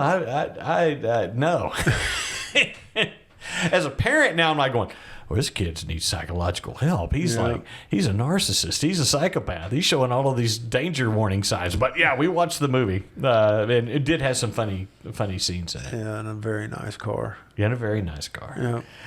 Yeah. What you got next? I'm going to skip back. I'm going to stay on the same page because I can't skip Crocodile Dundee. Crocodile Dundee. My dad loved that movie. It was actually really good. It had some really funny stuff in it. I mean, it was more of a... What's the one quote? I don't know. That's not a knife. That's a knife. Yeah. There were a lot of quotes in that movie. Just going to blow a froth off a couple. Yeah. But Crocodile Dundee. It spawned a couple of sequels too. You don't even have a gun. I don't need a gun, mate. I got a dong. That big dude, man. Yeah. Great flick. Michael Keaton, Gung Ho. I don't know that I've seen that movie. He's an automobile executive who's been laid off, and he ends up getting this Japanese car company to build a plant in their town because the car company that had been there was shutting down the plant. And it's got some fun. It's got Getty Watanabe, which I get to say that name again, who was in 16 Candles. He was also in a club in Monroe, Louisiana. And he may or may not have been in a club in Monroe, Louisiana. That was on the last episode. Go check that out.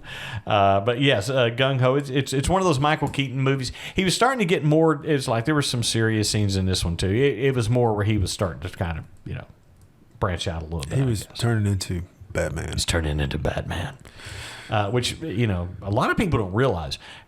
There was a lot of people who had concern when we found out that Michael Keaton was going to be Batman. It's like Mr. Mom is going to be Batman, and then he ends up killing it. He pulled it off. That was really that was the best of that series of Batman movies. Yep, that was the first one. Jack Nicholson as the Joker. Yeah, I mean, I will say this up front: Heath Ledger did a better Joker. I think more psycho, but Jack Nicholson as a Joker, he pulled it off too. You know why? Because he did a crazier, crueler, killer version of Cesar Romero's Joker from the 1966. Yeah, exactly. And he just took that Joker and made it his. Right. I mean, that is only Jack Nicholson can do. But I'm not taking anything away from Heath Ledger's Joker. It was incredible. That was incredible. Fantastic. What you got? So another one of my all-time favorite movies, Ruthless People. Ruthless People. I was hoping that you would bring that up. That is Danny DeVito. There's a Bette lot Midler. of people. Bette Midler. Judge Reinhold. Yes. And it is, yeah. God, he's been in a lot of movies too. Bill Pullman. Yeah. Bill Pullman. Yeah. Give the bag to Bozo and back away. Ruthless People. Yeah, it came out in summer of '86. Are you really the police? No, we're the National Rifle Association. There was a lot of great ones that I came out with. It may not be on everybody's, but I mentioned Savage Steve Holland as a writer and director, and there was one that came out that summer, also with John Cusack, called One Crazy Summer. I haven't. See, I don't know if I had something against John Cusack. Now, Better Off Dead was excellent. I love that movie. But I actually prefer this one as far as a movie goes, mainly because it's got a lot of Bobcat Goldthwait in it. Who I know he's not everybody's cup of tea. That Joker cracked me up. Yeah, he was pretty funny in the 80s. But he was pretty funny because his Bobcat character was just over the top crazy, and he's in this movie. It's got Demi Moore in it as female lead. Curtis Armstrong comes back to be, he was in Better Off Dead with him, and so he's back as one of his sidekicks there. And then you have Bobcat Goldthwait, and it is really, it's weird at points. It really is. But I also have some Van Halen tunes in it, so they're playing some old school Van Halen in there. But yeah, One Crazy Summer, a great movie. I'm going to tell y'all, this is a long list, and you haven't heard me just pop off like we did in the early 80s. If you notice the timeline here, I'm in college. So yeah. I didn't watch near as many movies as I did. I had other interest in other things that I was doing. That was, just saying. Yeah. We did live together at this time, so you were part of that. Actually, in 86, I'd already moved out. It was 85. But you know what I'm talking about. Yep. You've lived with me. Yes. I had other things I was doing. So this is another movie that came out this year that I really did like. And it was funny. And it had some funny parts in it. And that was Short Circuit. Short Circuit, yeah. Great flick. Yeah. Spawned a hit song that summer. What was the song? Well, now you ask me. I don't even know. But yes, it. Who's Johnny? Oh yeah. Yeah. But yeah, number 5 is Alive. Yeah. That's a Short Circuit. Great movie. I've got another one from that time period. It's Tom Hanks and Shelley Long. That was The Money Pit. That was not one of my favorites. I actually cracked up a couple of times at that one. And there was another one that came out, and I know a lot of people love this movie. You and I both said we didn't care for it. That was Three Amigos. And you would think with Martin Short, Steve Martin, and Chevy Chase that we would love that. I've seen it. I just didn't get it. I've seen it. It didn't do anything for me. No. I'm looking back over the list here. I can tell you one of the worst movies I saw that came out that year, and that was Howard the Duck. Yeah, I had it marked, but I just remember it wasn't that great. It was not. I was kind of disappointed in that because I really liked Howard Duck in the comic books. Guys, we're going to take a short break, and then we're going to be back with the year 19. No, we're not. We're not? I'm not done with 86. We're not? No. Oh, well, give me your 86. I'll just tell you real quick. Wildcats. Okay, Goldie Hawn. Goldie Hawn, she takes over coaching an all-black football team. Except for Woody Harrelson. Yeah, except for Woody Harrelson. And that was a good movie. That was a great movie. And a funny movie. It had some really funny parts in it. So, and then Wise Guys.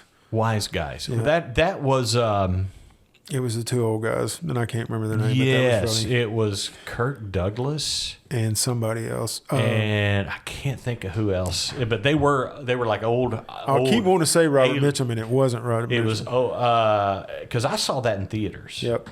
And so I think I'm going to bring it up here on the interwebs so we can take a look. Wise Guys, 1986. There was another movie that came out. I'm not sure when it came out, but it was Clint and Burt Reynolds that did it. And it was kind of the same thing. Yeah. So Wise Guys. So it was Danny DeVito, Harvey Keitel. Who else was in that? Huh. Maybe I'm not thinking of the same movie because we just went off the list. I don't think it's the one I'm thinking of. It's not the one you're thinking Sorry. of. Wildcats, though. Wildcats. That was for sure. No, we didn't like Wise Guys because we thought it was a different movie. Yeah. But it was Burt Lancaster. Burt Lancaster, that's who it was. Yeah. And it wasn't Wise Guys. And I can't remember, but it's two old mobsters. Yep.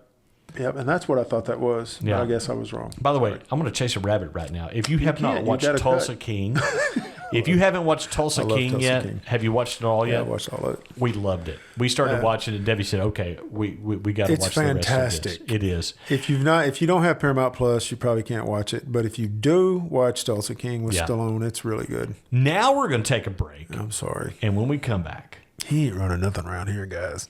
I know. I got the button. But we're going to come back in just a moment, and you are listening to The Retro Show. Hey, Chris, guess what? What? Did you know we have producers? We do. On this podcast. We do, and we love them. But the thing about the producers on this show, they don't get to tell us nothing. That's right. If you want to support the podcast, go to retroshow.net and click support the podcast. It's right up there in the menu. Let's go down these names here of these fine, upstanding, beautiful individuals, obviously of good taste. Absolutely. Yes, that support this podcast. That's LNC Corporation. You do not cross LNC Corporation. That you do not cross the LNC Corporation, that's for sure. That's right. Norton! Chris Listen, B. Norton, I know you've been looking at me. So, Chris B. Chris B. Yep. Nancy Schwartz. Yeah. Josh Ramsey. Fran Adams. E.M. Bradford the Behemoth Mason. Bradford Brad. And, of course, the original, the first supporter we ever had. Yep. Tanya Highland. You will always be number one. Always be number one, Tanya. So, guys, if you would like to support us, it's $3 a month. You can go to retroshow.net, click support the podcast, and find out more. Now, Chris, we also have a $1.5 million a month level, too. And I'm waiting for that one. I am, man. Yeah, I wish I would just come through. Because I figure we'd split $18 million because they have to commit to a year to that. And then we're done. Bill Gates, Donald Trump, one of you big billionaires. Now, somebody's got more money than sense. Please. Sign up for that deal. Listen, we love all of you, and we thank you for supporting the podcast. Thanks, guys. Appreciate it. And we are now to 1987, and we got about a half hour to finish this up, and I hope it's going to go quick. It's going to go quick. So what you got? It's you. Oh, it is? Yep. Adventures in Babysitting. Great movie. Love it. There's a lot of one-liners in that movie, too. A lot of one-liners. It's a great movie. Don't nobody leave here without singing the blues. Yeah, don't nobody leave here. And then she gets up, this little white girl gets up there and just tears it up. What is her name? Elizabeth Shue. Elizabeth Shue. I thought she was absolutely gorgeous. Yeah, she's I really, pretty girl. really, really loved her. Had a crush on her. The guy that played, he ended up playing Kingpin in the Marvel Daredevil series recently, but he's a great actor. Vincent D'Onofrio was the guy that played Thor. It's back when he was skinny. Really? Yeah, that's him. He's like buff and skinny in there, and then, obviously. Well, he gained like 60 pounds to play in Full Metal Jacket. Yes. I mean, that's just insane. Pyle, right? Yes. Yeah.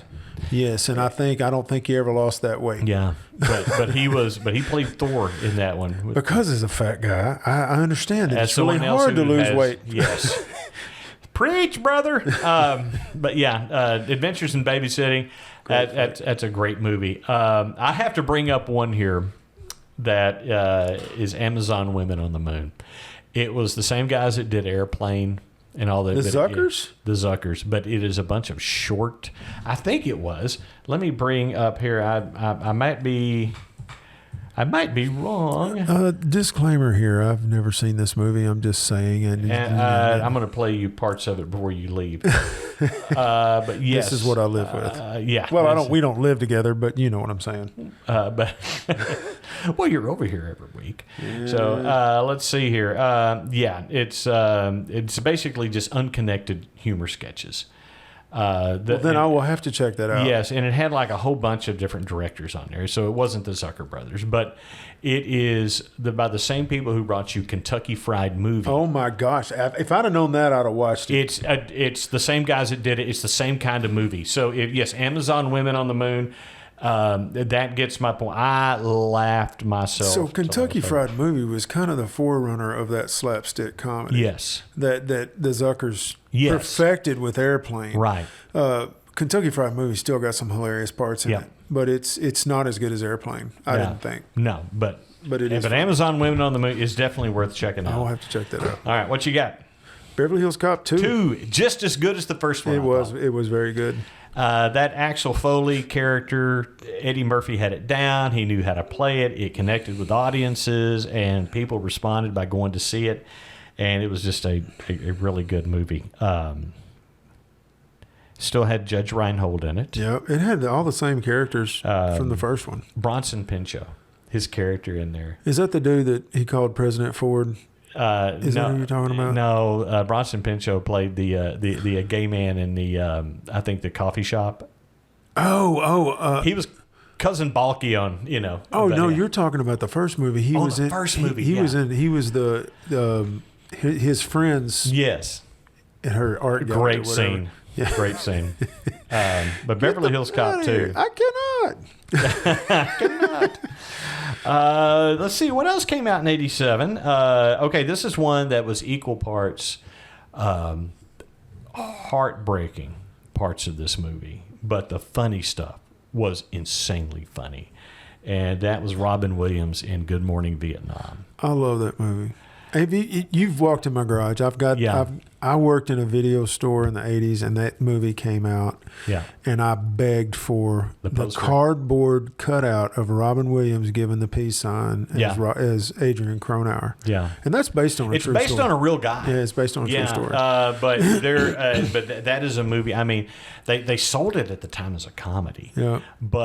And there was gut-busting funny stuff in there. But listen, Robin Williams did such a good job because there are parts in there where he plays drama in it, and it's just some of the saddest stuff in it. It really is. But a great flick. And it's got a couple of those scenes though that'll tear your heart out. What you got? Born in East L.A. Cheech Marin. It was his first solo. It was his first solo movie away from Tommy Chong. He accidentally gets deported to Mexico, and he doesn't speak Spanish. Yeah, as a matter of fact, he had a parody song called Born in East LA. It was based on Born in the USA. Yep. That Bruce Springsteen did. It's Born in East LA. Yep. And yes, it's a funny movie. It had some good scenes. Reagan was president at the time. They said, "I'm from America." Oh yeah, well, who's the president? Oh, he's that actor guy, John Wayne. They didn't put him on the bus. Yeah, you're not going. I'm trying to think. Let me look here. You just did that. Yeah, you did Born in East LA. Yep. I'm looking. Apparently, I didn't see a lot of these. You didn't see Harry and the Hendersons? I did. That was a funny movie. Yeah. I'm looking here, man. I didn't see. Okay, so I'm going to the next page. I mean, there's a lot of movies on here, but a lot of them are just not. Yeah, the ones that, I guess, I don't know what was going on in 87. I was working on Debbie. Well, I got married in 86. But I'm saying you got married. Oh, yeah, we were poor. That's what it is. We didn't have any money. They didn't have any money. The next page has got several. Yeah, it's got several. Okay, you and I saw this because, like I said, we'd gotten married. We were living in a town called Hot Springs, Arkansas, about 80 miles away. And so, but on the weekends, a lot of times we'd come in, and you and I went to the theater to see this together, and that was Spaceballs. Yes, great. Mel Brooks. Another Mel Brooks movie. Yeah, another Mel Brooks. It's a parody of Star Wars. Yeah, very in-depth. And they actually got some of the actors, like the John Hurt, who was in Alien, reprised his scene in the Chestbuster jumps out, and then it's the total Michigan J. Frog takeoff of "Hello, my baby, hello, my honey, hello, my ragtime gal." But yeah, John Candy, Pizza the Hut. It was like a yogurt. But they made fun of the my franchising. Schwartz is bigger than yours. Yes. John, man, Mel Brooks. But yes, great one. What you got? Planes, Trains, and Automobiles. Yeah. John Candy and Steve Martin, and it is a classic. Oh, it's a classic. And like you said, a good mix, mostly comedic all the way through, but that end scene. Yeah, it's heartbreaking. It really is heartbreaking. It really because when you find out why he's the way it's like, okay. And then it's like, it's one of those movies like you'll be laughing and then it's like, I'm not crying, I have allergies. It's like, but yeah, that's still one that I'll watch. Where's your hands? Between two pillows. Those aren't pillows. Oh my goodness. What about you? I have one that I remember going to see called Throw Mama from the Train. They had Billy Crystal and Danny DeVito, and they are conspiring to kill. I think it's Billy Crystal's wife and then Danny DeVito's mother. And she is you kind of go. Wasn't she Where's the Beef Lady? Wasn't she the No, she wasn't the Where's the Beef Lady. She was in Goonies. But that lady's name was Emma Pillar, and she was not. That was not her.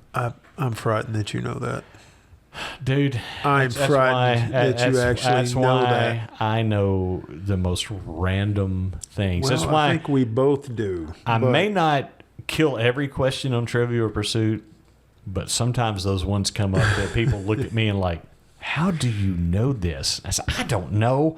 I may have the cure for cancer somewhere up there, and this stuff is crowding it out.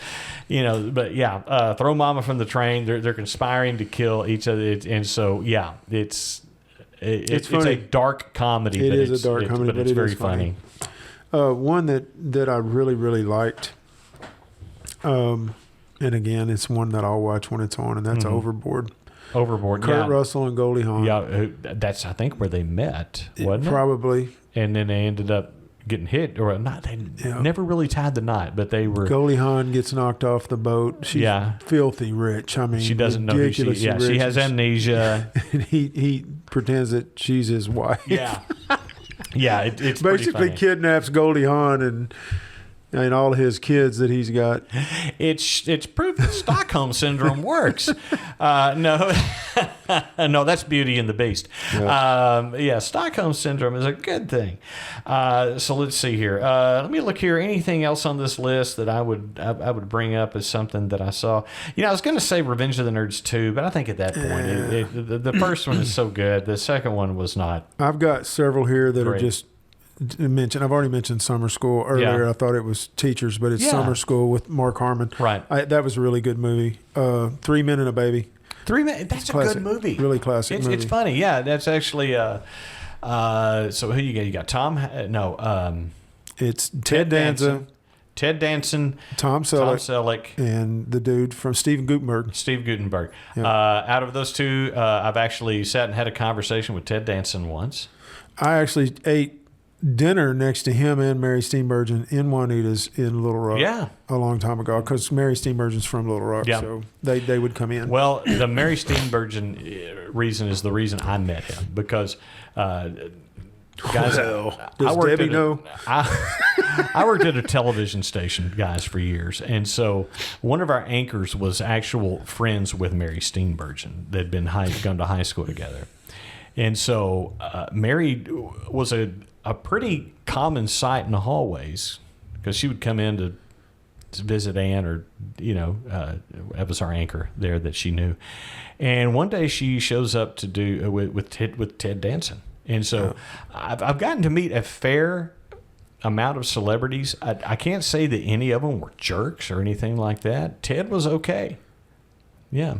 So you had a great office there. I had a great. It was the best view in the building, because I could see everything that was happening everywhere at every time. But anyway, so you said 3 Men and a Baby was big. It actually spawned a sequel too, but that first one was just a big hit. You got anything else? Because I do. I've got one more. If you don't, no, go ahead. The Secret of My Success. Michael J. Fox. Yeah, love this movie. Listen, you know what I think the song that Night Ranger did on there is good too. Yeah. Yeah. Yeah. That's an earworm that'll get in your head. But I mentioned Night Ranger had a song called The Secret of My Success. It was also in that movie that they still play in concert today. Really? Yeah. Well, I mean, it was a great movie, so they should. And I'm done with 87, I guess. Well, good. I mean, there's some other movies on here, but whatever. Let us move on to 1988, and I will kick us off with Beetlejuice. Yeah, Michael Keaton again. That is a classic role, and it's actually the one he did right before he did Batman. I can see that. But I'm feeling a little anxious. He's actually, they've just announced that they're making a sequel to it that he's going to be in. And, he's under such heavy makeup that I think that it's going to work fine. It'll be fine. But they're bringing Winona Ryder back, and her daughter in the movie is played by the girl that was in that Wednesday Addams series. Have you watched that? Yeah. I haven't watched it. I need to watch it. We are in the middle of it right now. I think I watched part of the first episode, and then something happened. Yeah. But she's happened. Playing her daughter in that, and apparently Beetlejuice is back doing Beetlejuice stuff. So yeah, that was mine, was Beetlejuice to kick off 88. It's a mention, but I mean, I saw the movie. It was good. It's not one that I've watched over and over. Fish Called Wanda. Yeah, really good. I enjoyed it. It had a lot of the had Jamie Lee Curtis, I think, Kevin Kline. Yep. A lot of the Monty Python troupe was in that one. So yeah, that's got some good stuff in there. I can tell you which one wasn't good off this list. That's Caddyshack 2. Yeah, I wouldn't. You talk about a disappointment. It was, and it's Cousin Eddie. What is it? It's Quaid. Is it Randy Quaid? Yeah. Is it Randy Quaid? Yeah. He's Dennis and Randy. Yeah. Yeah, Randy Quaid. He was Cousin Eddie, but it was not good. It was not a good movie. Nope. Bull Durham. Bull Durham, good movie. Yeah, and it is funny, and it's got some funny stuff in it. But it is Costner Susan Sarandon. What do they call those? A romantic comedy. A romantic comedy, but a lot of comedy amidst that. It's a good movie. But it's a freaking baseball movie. It's a baseball movie. I'm going to be watching it. Yeah, that's also about the time that Field of Dreams came out. Yes. Which baseball movies were kind of the thing. Big then. And matter of fact, we got another one coming up on the list. Yep. Coming to America. Great. Eddie Murphy plays Arsenio Hall play several roles. Several. Okay, so this is the first one. He would do it later on in the Nutty Professor, the Clump movies, where he plays several characters in there. But this is the first one. It was the first one, and if you watch this movie and watch till the very end. I mean, he's in the movie several times, but he plays the old Jewish guy also, which His mama named him Cassius. I will call him Cassius. Yeah. Oh my gosh. That's a great movie. Coming to America, absolutely one of the better Eddie Murphy, and you got to give it to Arsenio Hall in that movie also. They played off each other so well in that, and that's got to be hard, doing all these different characters and keeping those straight. I'm going to tear you apart. Yeah. And your friend too. What you got next? This is a cult movie, and it's a Wayans Brothers movie. But it's one of those I'll watch anytime it's on. I know what you're going to say. I'm going to get you, sucker. That is hilarious. It is so funny. That was kind of the Wayans. That was kind of their start. It was. Now Damon was in Beverly Hills Cop. Yeah, he was. He played a small part. He's the one that was selling the fruit. He disabled the patrol car with a banana, but he got that from Damon Wayans. But this movie here, it's funny. Mm-hmm. It is very funny. It got some great movies. It's kind of slapstick, like Airplane-ish, but it's funny. Very much. My next one, Michael Caine, Steve Martin, Dirty Rotten Scoundrels. Yeah, good flick. That has one of my favorite Steve Martin scenes. He plays, literally this guy who is just mentally deficient, but he's not. They're con artists, and they're conning people constantly, and they're trying to con whoever the female lead was, and I can't even remember. But yeah, it's just it is a great movie. Dirty Rotten Scoundrels, and it's just basically people screwing each other over the entire movie. I've actually got a couple here I'm going to mention real quick. Okay. Just because we need to move on. Moving with Richard Pryor. Yes. It's hysterical. It is very funny. Dana Carvey, who plays this insane. Yeah, he's the one that comes to drive the car across. Yes, and he's got like 27 different personalities. Yeah, he's. Oh my gosh, that's good too. I've got to mention Funny Farm, Chevy Chase. Yeah, that's a classic too. I like it. That's a classic one. Midnight Run. Robert De Niro and James Grodin. Yeah. And that is absolutely probably my brother's favorite movie of all time. It is funny. It is quite. It's hysterical. James Grodin messes with Robert De Niro all the way through that movie. It's really funny. I have to mention this one only because one of my friends actually played a role in it. And that's a movie called Pass the Ammo. Craig O'Neill has a It seems part like in I've that seen movie. this, and because of him, I watched it. I think They filmed it in Northwest Arkansas. It had Annie Potts, Tim. Annie Potts. He plays. Oh, what is he? He was like Dr. Frankenfurter. He was Tim. People are yelling at me right now. I'm so tired, guys. We've been doing this for almost 2 hours now. Yep. But anyway, the reason, and I cannot repeat Craig's one line. I will tell you after the show. Okay. But I give him grief about it to this day. It's like a great friend of mine. And this guy, for you guys that don't know, if you're not local to Arkansas, Craig O'Neill was a DJ in the 70s who actually, it was huge. 70s and 80s. 70s and 80s. And he got into television about the time I did. Yep. And came and did sports. It was a seamless transition, too. He and I hit it off. We are wonderful friends to this day. He's in my phone. We text each other regular. It's just, but he had a scene in this movie back in the 80s when he was huge radio. And he plays a character named Bull. And there are a couple of inept redneck kind of hitmen. But I have to tell you the line afterwards. I have to check it out. Because, You'll have just to. Because of that. I actually bought a VHS copy of it, so VHS? I could. Yeah, so yes, because but you have nothing to play it on that's now. all. You have nothing to play it on now.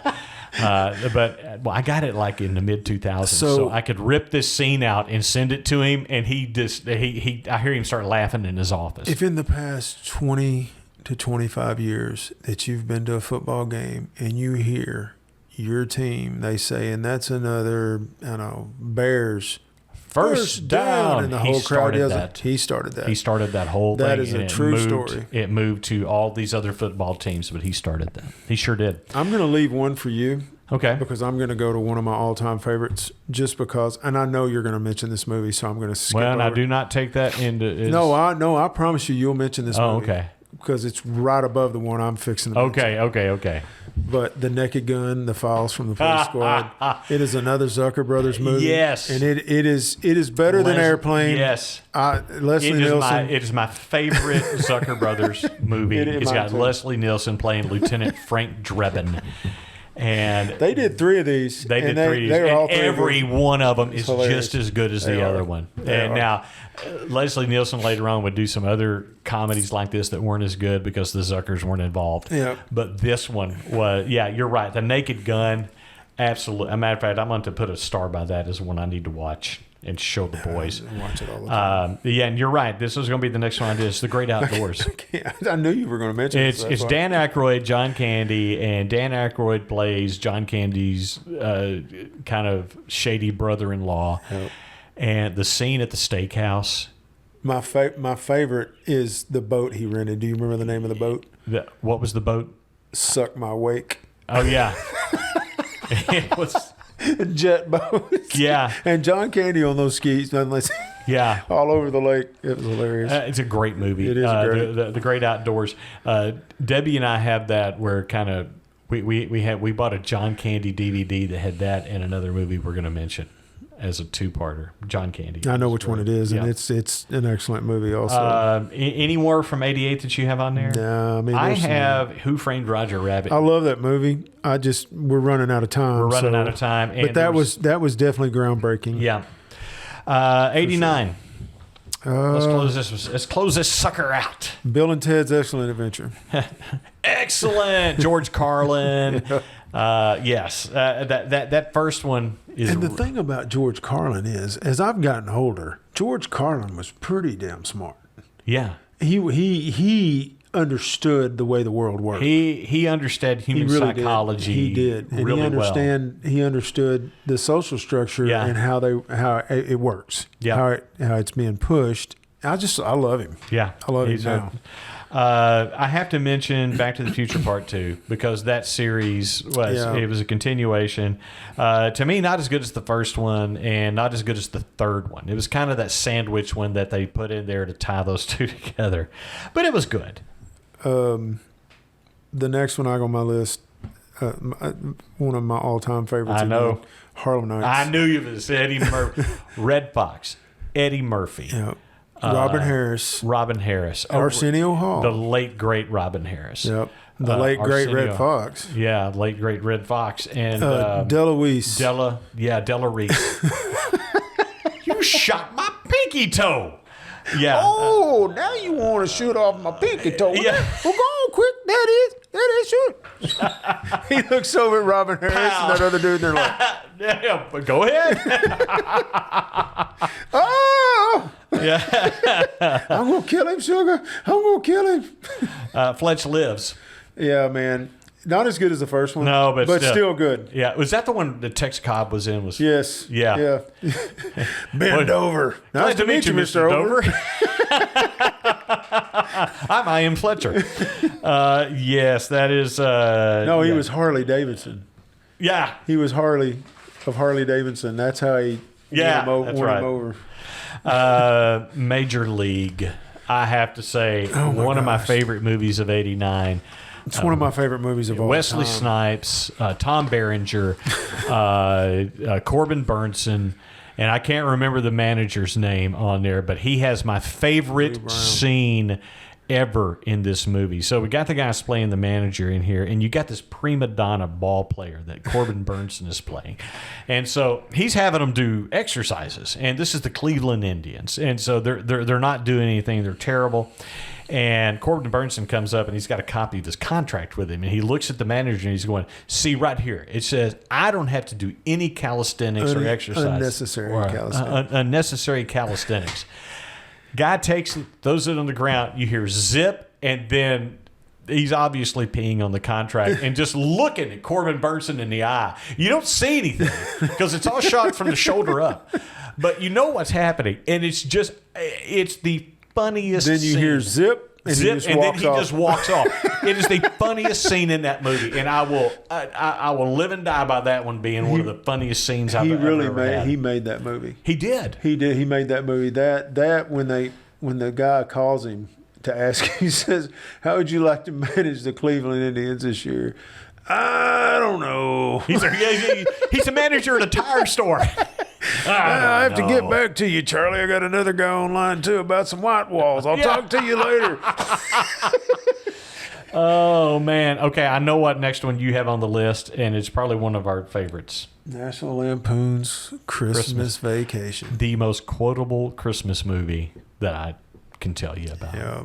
I know that movie line for line. I know it scene for scene. And it is my favorite Chevy Chase movie. It's my favorite Christmas movie. And it is my favorite vacation movie. Even a little bit more than the first one. Basically because... It is as good or better than the first one. His scenes with Cousin Eddie in there are just gold. And the things that Cousin Eddie says on there, it's like, are still to this day. You've seen the memes at Christmas, even if you haven't seen the movie. Yes.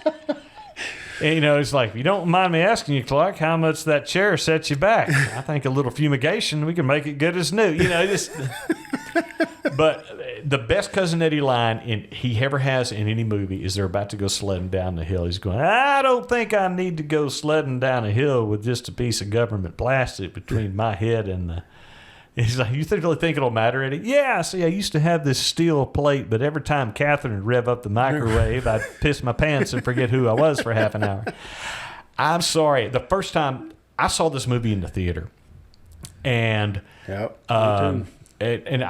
watched it with the guy who was married to my wife's cousin at the time.